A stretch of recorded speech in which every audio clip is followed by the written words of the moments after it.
একটা বাণী আমার মনে পড়ল, ঈশ্বরের ইচ্ছা তেমনি হবে, যেমনি চলবে তুমি, ফসল তোমার তেমনি হবে, যেমন উর্বর জমি। আবার বলছি বাণীটা, ঈশ্বরের ইচ্ছা তেমনি হবে, যেমনি চলবে তুমি, ফসল তোমার তেমনি হবে, সব ফসল তোমার তেমনি হবে যেমন উর্বর জমি। আমরা অনেক সময় বলি এটা ঈশ্বরের ইচ্ছা। তাহলে ঈশ্বরের ইচ্ছাটা কি? শ্রী শ্রী ঠাকুর অনুকূলচন্দ্র বলছেন যে এই দুনিয়ায় তুমি আমাকে ভালোবাসো, আমার থেকে অন্য কাউকে বেশি ভালোবাসতে যেও না। ইষ্টের চেয়ে থাকলে আপন, ছিন্ন ভিন্ন তার জীবন। ইষ্টকে ফার্স্ট অ্যান্ড ফরমোস্ট করে তুলো, তাকে সেকেন্ডারি করে তোলা মানে প্রেত জীবনের সামিল। ফার্স্ট অ্যান্ড ফরমোস্ট, প্রথম এবং প্রধান, তাকে সেকেন্ডারি করে তোলা মানে, অর্থাৎ তাকে গৌণ করে তোলা মানে প্রেত জীবনের সামিল, অর্থাৎ ভূত প্রেত যারা কিছু করতে পারে না। তাহলে ইষ্টকে যদি আমরা ভালোবাসতে চাই, তার নির্দেশ হচ্ছে কি, যে তার সত্তার মধ্যে, আমার সত্তার মধ্যে যে তার সত্তাটাকে মিশিয়ে দিতে হবে। আমার সত্তায় তারই সত্তা, এই কথাটা ভাবতে গেলে কতগুলো পদ্ধতি আমাকে অবলম্বন করতে হবে। কে করলো না করলো আমার জেনে লাভ নাই। কারণ ঠাকুর আর একটা বাণীতে বলছেন, তুমি যদি সৎ হও, তোমার দেখা দেখি হাজার হাজার লোক সৎ হয়ে পড়বে। আমাকে আগে সৎ হতে হবে, তারপর অন্য লোক সৎ হবে। তাহলে আমাকে যে ঠাকুরের যে নির্দেশগুলো আছে, উষায় নিশায় মন্ত্র সাধন থেকে আরম্ভ করে ইষ্টভীতি, থানকুনি পাতা খাওয়া ইত্যাদি ইত্যাদি, পাড়াপড়শির বা বাঁচা বাড়ার দিকে লক্ষ্য রাখা, প্রতিবেশীদের লক্ষ্য রাখা, গুরু ভাইদের লক্ষ্য রাখা, পরিবেশের দিকে লক্ষ্য রাখা ইত্যাদি ইত্যাদি যখন আমি করব, তখনই হবে সেইটা ঈশ্বরের ইচ্ছা। আমরা যখন ফসল লাগাই দেখবেন, তখন সেই ফসলে আমাদের কত উর্বর জমিও যদি থাকে, উর্বর জমিতে ভালো ফসল হয় এটা সবাই জানেন। কিন্তু যদি আমি আগাছা পরিষ্কার না করি, ঠিক মতো ভাবে আমি জল যদি না দেই, আলো না দেই, বাতাস না দেই, উর্বর জমি থাকা সত্ত্বেও কিন্তু আমার সেই ফসলটা নষ্ট হয়ে যাবে।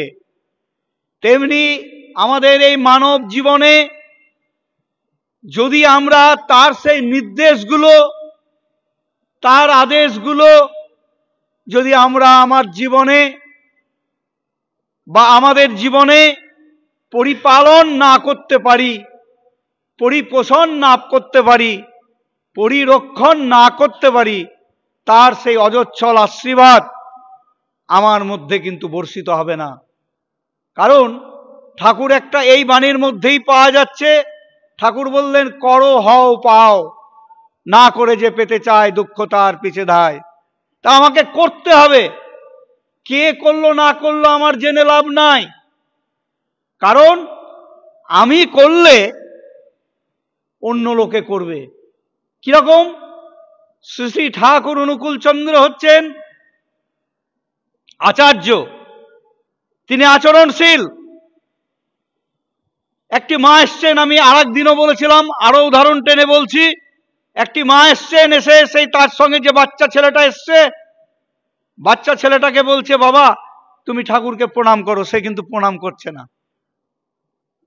তখন ঠাকুর মিটি মিটি হাসছেন, দিয়ে বলে, মা তুই প্রণাম কর, দেখো করবে।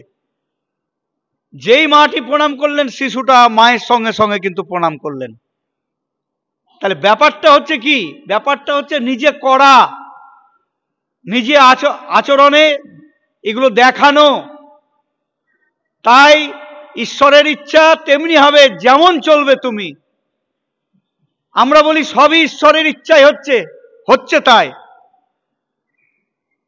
ভগবান সবাইকে ভালোবাসতে চান, ভালোবাসা দিতে চান, কিন্তু যদি আমি সেই ভালোবাসাটা যদি আমি নিতে না পারি, এখানে দেখেন ফ্যান চলছে এই মশার জন্যে, এবং বেশ কিছুটা আবহাওয়া উত্তপ্ত। তাহলে এই ফ্যানটা যদি আমাদের না চলে, তাহলে কি হবে? আমাদের এই মশাতে আমাদেরকে আক্রমণ করবে। তাহলে এই মশা থেকে আমরা রক্ষা পাওয়ার জন্য আমরা কিন্তু ফ্যান চালাচ্ছি। তাহলে এইটাই জানবেন, এইটাই হচ্ছে ঈশ্বরের ইচ্ছা। কিন্তু যদি এটা আমি না করি, এটা যদি আমার খেয়াল মাফিক যদি আমি করি, তাহলে কিন্তু তার সেই আক্রমণ থেকে আমি রক্ষা পাবো না। তাহলে সেই ঈশ্বর কিন্তু সবাইকে ভালোবাসতে চান, তিনি দিতে চান, কিন্তু আমি যদি সেই দেওয়াটা আমি যদি সেই নিতে না পারি, তাহলে কিন্তু আমার কি হবে না, আমার সেই ইচ্ছাটা কিন্তু অনিচ্ছার মধ্যেই পড়ে যাবে। তাই আমরা যদি ভালো ফসল যেমন পেতে চাই, তাকে যেমন আমাদেরকে যত্ন করতে হবে, তেমনি আমরা ঈশ্বরের নীতিবিধানগুলো যদি আমরা পেতে চাই, তার সেই আদেশগুলো আমাদেরকে পরিপালন করতে হবে। আমাদের গুরুজনদের প্রণাম করতে হবে, শ্রদ্ধা করতে হবে। আমি যদি আমার পিতামাতা গত হয়েছেন বিগতিক, তাদেরকে যদি আমরা শ্রদ্ধা না করি, অন্তত আমি না করি, আমাকে দেখে কিন্তু অন্য লোক তারা কিন্তু শিখবে না। তাই নিজের আচরণটা করতে হবে, তাহলে কি হবে? ঈশ্বরের ইচ্ছার সঙ্গে আমার ইচ্ছাটা মিল হবে। আমরা সব সময় এইটাই বলি, সবটাই ঈশ্বরের ইচ্ছা। তাহলে সবটাই যদি ঈশ্বরের ইচ্ছা হয়, তাহলে আমি সেটা করি না কেন? আমি নিরামিষ খাই না কেন? যদি ঈশ্বরের ইচ্ছা হয়, ঈশ্বর তো আমিষ চাননি, ঈশ্বর তো সবাইকে ভালোবাসতে বলছেন, তাহলে আমি ভালোবাসাটা দিতে পারছি না। তাহলে এটা ঈশ্বরের ইচ্ছা বলে আমি আমার